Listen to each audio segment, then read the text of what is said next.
If a family is short of food one day every fortnight now, it'll be one day every week. The risk that climate change poses for Cambodia, there are various studies about it, but they all suggest that perhaps economic activity, which is household income at the end of the day, could be reduced by as much as 5% across the whole country.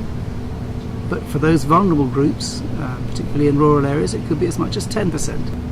And what the international studies suggest is that there are good opportunities for the government to spend money to reduce those costs quite effectively. So if the government puts in $1 million, the reduced costs to people could be as much as $4 million on average, and some are higher and some are less, and we're trying to help government think through which of the actions would give the best return.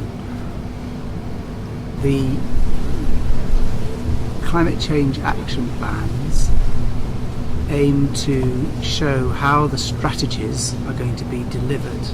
Climate change strategies are going to be delivered. And the financing framework then looks at what resources might be available in the future for climate change and how those should be allocated to the actions that are identified in the action plan. Now that's taking several steps further forward from what's been done so far.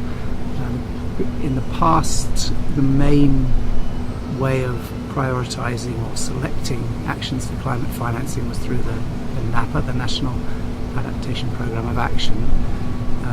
What we're adding to that is, first of all, some clear strategy from each of the ministries which shows how climate change risks are taken into account and how their actions aim to reduce those risks and take account of the opportunities for mitigation.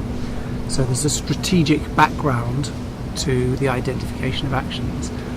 The second new feature that we're working on is to try to look not just at new actions, which are important, but also at existing activities of government and how they can be modified to add some climate proofing, typically raising the height of roads, that sort of thing, or indeed whether there are certain actions that just need to be given a bit more budget because they give particularly good value in terms of the reducing vulnerability to climate change. So that's slightly different from simply listing new actions. And the third way which we're trying to take this process a step further is to consider not just a long list of possible actions, but to put some realistic resource constraints on those actions and require prioritization within those actions to show if you only have $5 million for this particular type of area of expenditure, how would you allocate it amongst the activities? And we're trying to work with the possibility of one or two scenarios, one of which might be a sort of baseline which shows what the realistic low level of spending might be, and then ask people to think about how to use some additional funding if that becomes available. Now through this process we're building on the sort of international principles of aid effectiveness, which is to use government leadership and systems for managing international assistance as much as possible. So this is a way of government showing leadership of how international resources should be used.